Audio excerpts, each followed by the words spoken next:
Okay. Baruch Hashem. 27th of March, Rabbi Levitt. Daniel, just for an administrative second, please. Um, Sunday begins Beit Zmanim. So Yeah. Rabbi first is going to be learning from 9:30 to 10:30, like a Friday schedule. Do you want to follow up and go from 10:30 to 11:30 like Friday? Yeah, if people want to, people going to come. I'll I got come. this.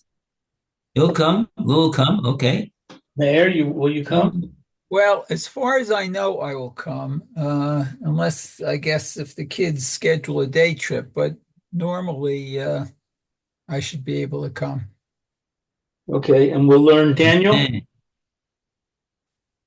Yeah, it's fine. Um, Fine with me. Okay. You want to, yeah. Unless you want to learn Haggadah, I would want to learn. whatever. What do you think, Then Mayor? we have a question of which Haggadah we learn. Yeah, well, that's another issue. Then trying to figure out what page everybody's on. Um, okay. Yeah, that's the only thing we have. I mean, we have to figure out what the format would be. Um, they like, and we could just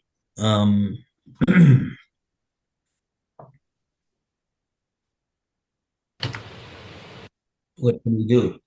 Talk about any particular part of the Haggadah to talk about? That's a good question, Maybe actually. what do you usually do? Um,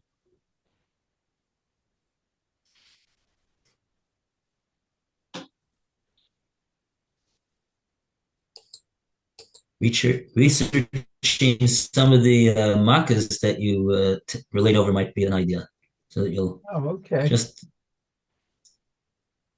Yeah, that sounds interesting. um, okay. So I understand that there's a correspondence between the 10 Makos and the 10 commandments and the 10 statements that Hashem made in creating the world in Bereshit. Oh, It might be interesting to go into that because I've heard it mentioned, but I've never actually gone in and said, okay, this one corresponds to this one, and here's why. oh, this sounds like yeah. Where's this come from? From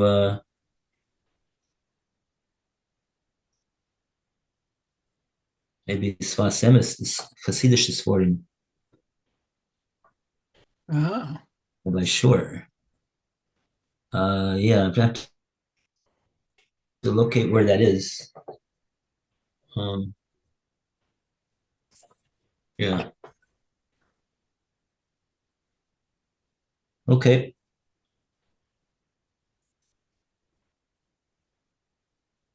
hmm. Okay. Leonetta, we'll try to see what we could do with that.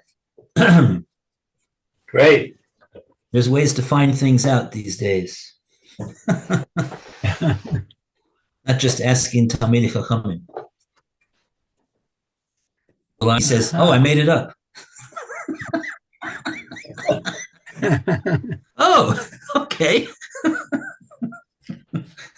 So you think that's what Torah is? You just make things up.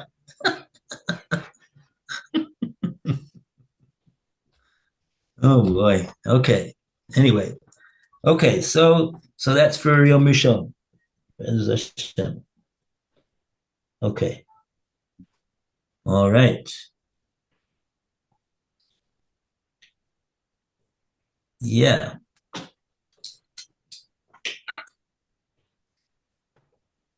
Okay.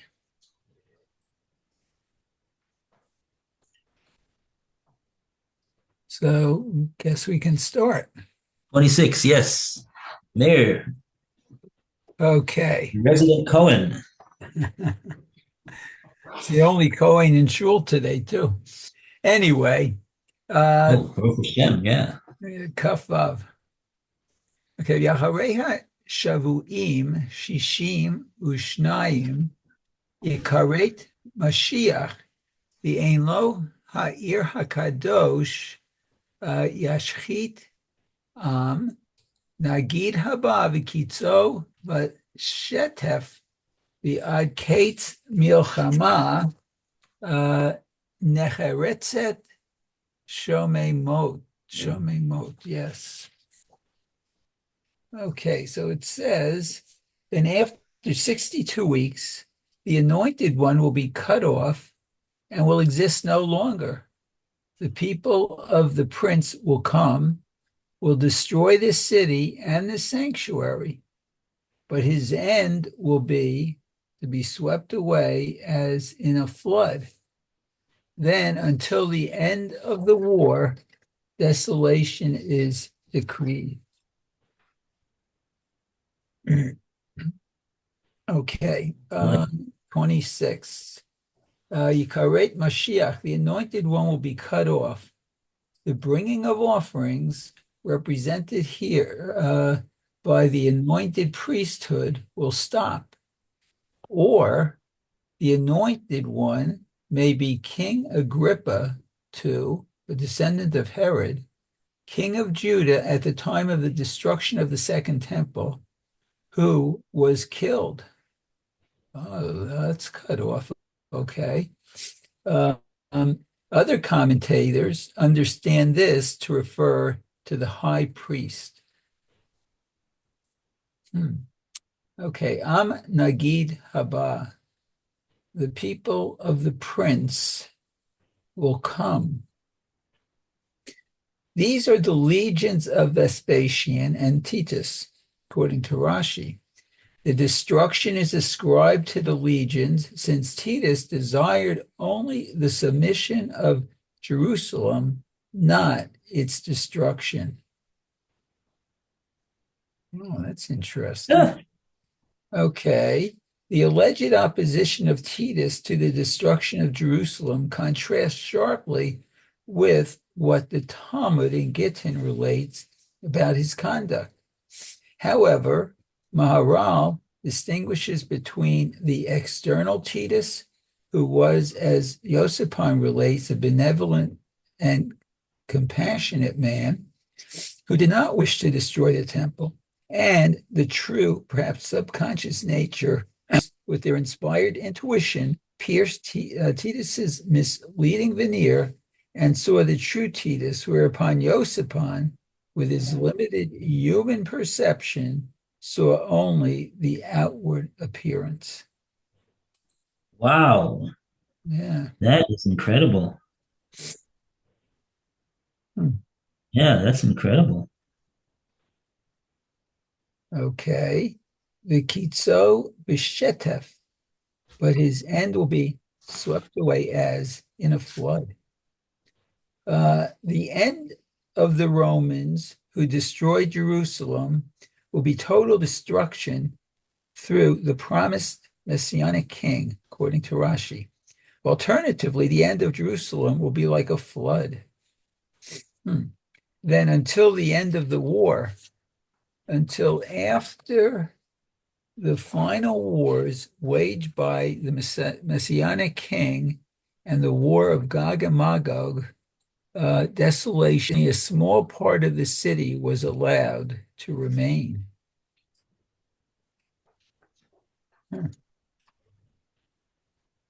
Hmm. Wow, wow.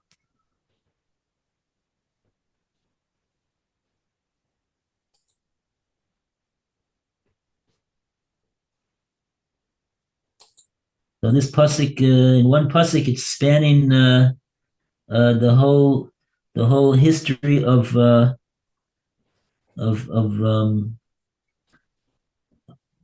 destruction of the Second Temple and of Yerushalayim at that time, and then it goes on to the final war of Mashiach and against the Gog and Magog,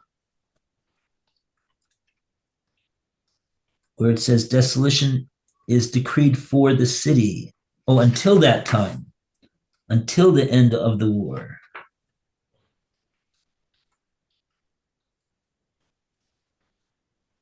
Until the end of the war, desolation is decreed for the city. Wow. I guess what that means is, I would assume what that means is, I mean, because we wouldn't say that Yerushalayim today is a place of desolation, but I guess in the eyes of the Malach Gavriel, it's in a certain sense, it's a place of desolation because the Beis Hamikdash has not yet been rebuilt, and that's what caused that was how we described the original destruction of Yerushalayim. Although it did include not only the destruction of the Beis Hamikdash, but it also comprised the destruction of the city of Yerushalayim as well, in large part, they say. So I'm wondering if at all in Daniel, I mean, we know that the Muslims took over and built their mosque on where the temple, I believe, once was. Right. So I wonder Yes. if at all Daniel will be alluding to that at all. Oh, Yeah, I guess we'll so. see. Should be interesting. Okay, great. Right. Oh, it's right. In this pasuk, it seems like the commentators are just talking about the Edom, Rome. Right. Edom, and then the end of days, I guess, Gog and Magog. Oh, yeah. So who's Gog and Magog? Yeah. Mm-hmm. Right.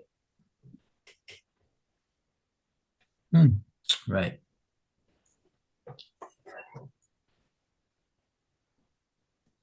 Okay. Very good. Next pasuk, we go to Lud. Let's see, Zion. 27. Yes. Okay. See. Top line of 112. Right, got it.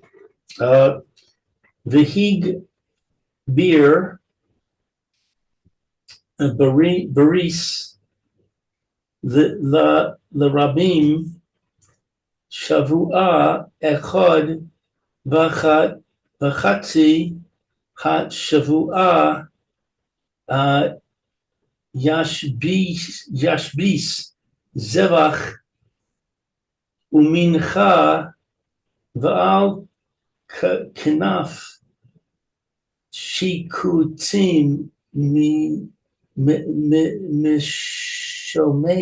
Mishomeim Va'ad Kala V'necheratza Titain Titach Al Shomeim.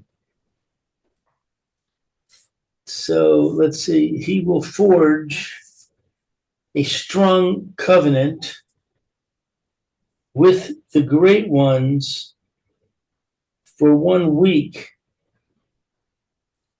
But for half of that septet, he will abolish sacrificial offering and meal offering, and the mute abominations will be upon soaring heights until extermination, as decreed, will pour down upon the mute abomination.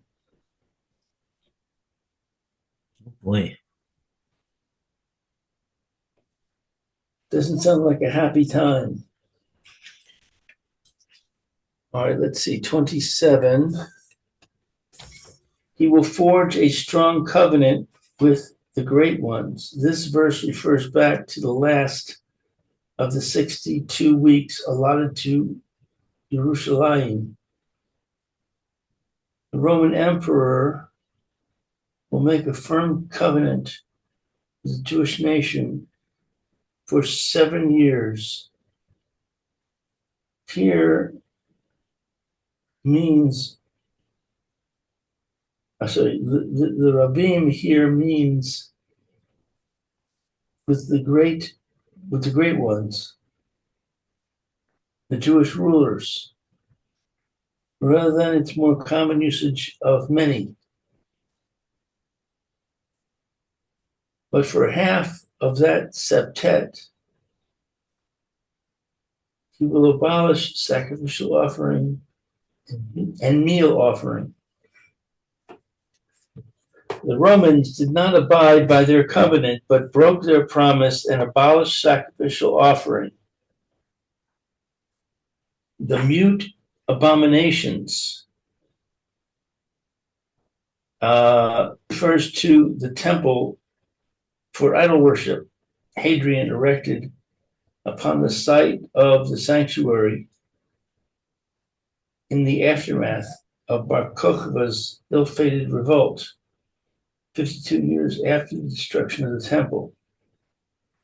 This seems to be Rashi's interpretation, with additions from other commentaries. Upon soaring heights, the word kanaf, wing, is a metaphor for a high place, just as a winged bird flies high. Reb Avraham Bar Chita, Chia, Megillus HaMegillah, renders Va'al Kanaf as Va'ad, to the corners of the world.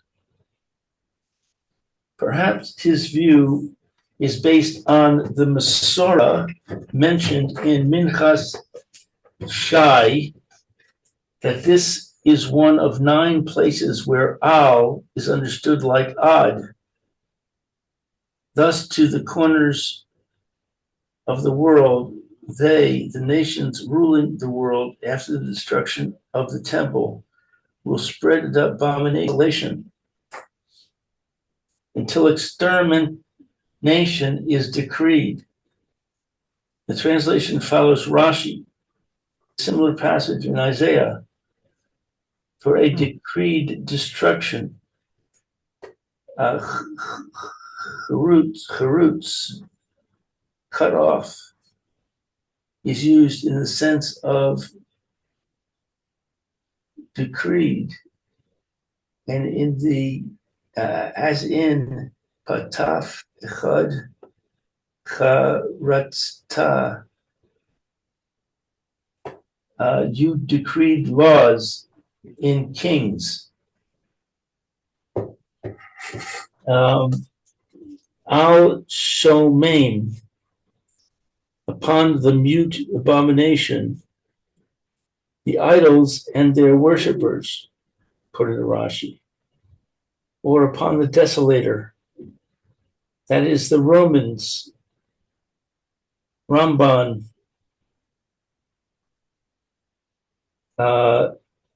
cites Radak to Shorashim. According to Ibn Ezra's interpretation of the entirety, of the 70 weeks, this last week of the 70 was not included in the 62 weeks mentioned above, at a total of 70 weeks. The last week spoken of here must be added to the sum of the 7 weeks in verse 25 and the 62 in verse 26. probably because of the turmoil and the unrest preceding the destruction. This week is not counted among the weeks where I will be rebuilt, street and moat. One might argue that since, according to Rashi, Agrippa was killed in the years before the destruction, i.e., in the 7th week. This week is set apart so that it can be said, and after the 62 and appointed, that is Agrippa appointing Agrippa, according to Ibn Ezra, will be cut off. This adds another 7 years to Ibn Ezra's calculation of the era of the Second Temple. Thus, we have a total of 271 years for the building of the temple in the 7th year of Darius the Persian until its destruction, 51 years more than allotted in the tradition. In the tradition of the sages, the Seleucid system for counting years, which was inaugurated 380 years before the destruction of the Second Temple, was still in use in Ibn Ezra's time. Ibn Ezra could not argue, therefore, that there were many more years during the last part of the Second Temple period are indicated by that calendar. The additional 51 years could only under the earlier Persian rule. Therefore, instead of the 52 years, a lot of 18 years from the first year of Darius the Mede, 34 years after the rebuilding of the temple, Avodah Zarah, 10a, we would have approximately 103. I don't know that I followed that exactly. So what he's doing over here is the Chazal tell us that the second Beis Hamikdash was spanned 420 years. They should have wrote that at the beginning, but what they're doing is they're trying to make what the calculation is according to Ibn Ezra's interpretation of these 70 weeks that spoken about here in our Sefer Daniel. According to that, they're saying that we got a total of 471 years for Bayis Sheni, which is 51 more than what Chazal told us. So then they go into another calculation, whatever. But anyway, that's their basic subject over here. That's what they're talking about over here. The how long was the second Beis Hamikdash?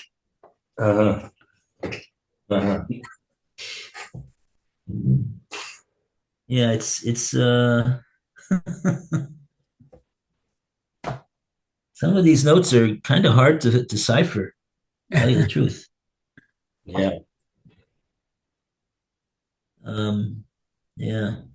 Anyway, okay, so we got 5 more minutes, and we can have a round of applause for we finished 9 chapters.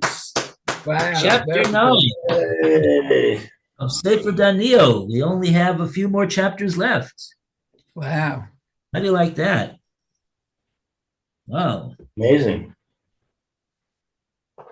Okay, so that was the Malach Gabriel's clarification to Daniel, what's going to be in the future, so that he shouldn't despair of the fact that the second Beis Hamikdash is in fact going to, yes, be rebuilt in its proper time, and that his calculation was not correct, and he thought that Hashem is pushing it off, and oy vavoy, and what's going to be. Okay. Now we go to chapter 10, and we go back to Mayor. Okay, very good.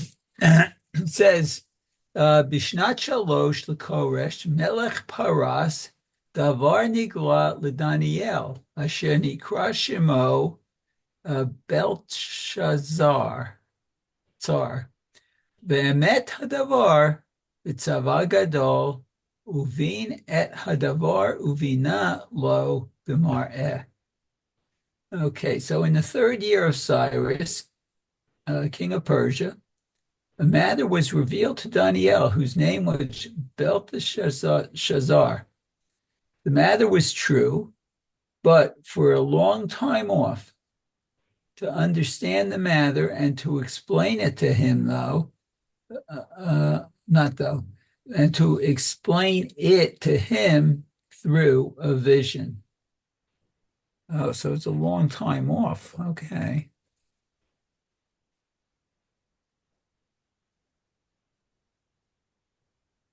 Hmm. Okay, he's going to get it through a vision. Okay, very good. Let's go on. See what he says. This is chapter 10. It says the following three chapters comprise one vision.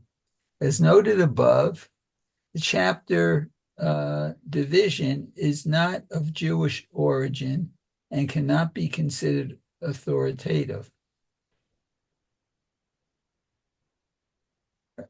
Are they talking about the Masoretic text, that it's not of Jewish origin? The fact that we're now starting the 10th chapter. Yeah. Who says this is the 10th chapter? Not our tradition. No, This no. was added later on probably by the church, Catholic Church. Whoever the were, the Masoretic text, I think. Okay. Anyway, it doesn't say that here. So the first note is Bishnat Shalosh, in the third year, and see Megillah 11b, assumes that he reigned only 3 years. I wonder why we can assume that. Okay, well. Anyway, because Cyrus was supposed to be killed, maybe. I don't know. Okay, anyway, Lichoresh of Cyrus. This is Cyrus who reigned directly after Darius the Mede. He was the Persian king whose proclamation in Ezra opened the way for the first exiles to return to Jerusalem. Oh, wow, okay. Davar Nigla LeDaniel. A matter was revealed to Daniel. The vision described below, beginning in verse 5. Okay. And then the Emet Hadavar, the matter was true, because Daniel foresaw many strange and wondrous things in the vision, the coming of the Messiah and the revivification of the dead. He needed reassurance of the veracity of his vision. Okay. We don't. Actually, I do have Daniel Art Scroll, but okay. Anyway, let's see. Vitzavar Gadol. But for a long time off. The translation follows Rashi. There are other instances in scripture where the word savah means time, as in Job. Halot savah le'enosh. Behold, man has allotted time. Rav Sadia Gaon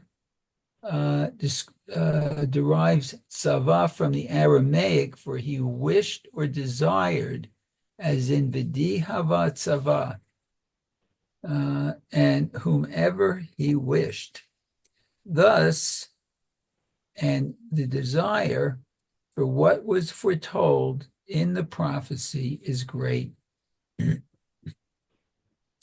Uvin et hadavar, to understand the matter, to understand all the earlier visions, Thus, according to Ralbag and Malbim, and this seems to be the implication in Rashi and Abarbanel as well, the contextual flow of the passage is the following matter, beginning in verse 5, was revealed to Daniel in greater detail to allow him to understand the earlier visions.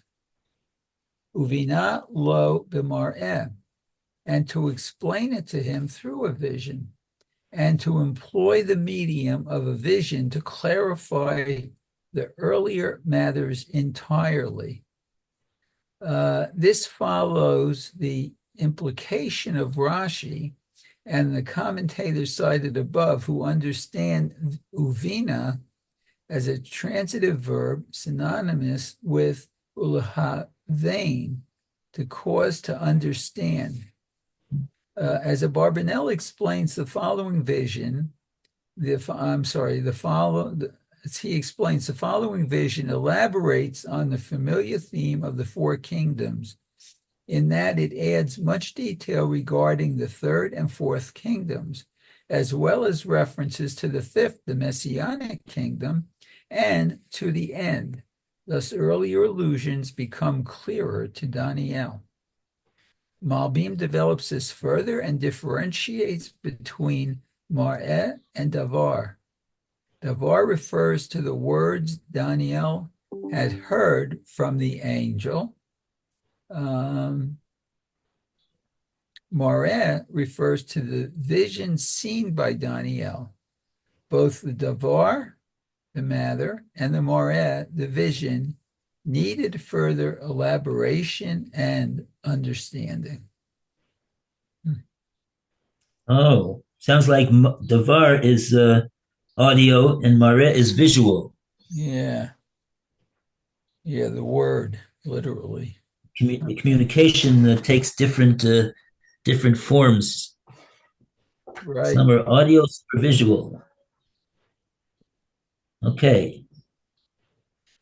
Okay. So, very good. Yashikoyach, everyone. Very nice. Baruch Tiyah. You didn't explain what this Belshazzar is doing over here. Toshazzar, I don't know. The matter was revealed to Daniel, who was named Belshazzar. They don't have any comment on that. It's very curious. I think it said at the beginning that he was named Belshazzar. What, didn't it? Oh, that's all we're saying. Very good. Very good. Yeah, that's his royal name. Right. Yeah, very good. Very good. That's correct. Shkoyach. Okay. Okay, Mayor, have a great day. You too. It's verse Tovos, Yeshuos, Menachamos. Chapter 1, verse 7, if you're curious. Chapter 1, verse 7. Okay. Make a note of that. The officer gave them names. To Daniel, he gave the name Belshazzar. Chapter 1, verse 7. Very good. All right. See you soon.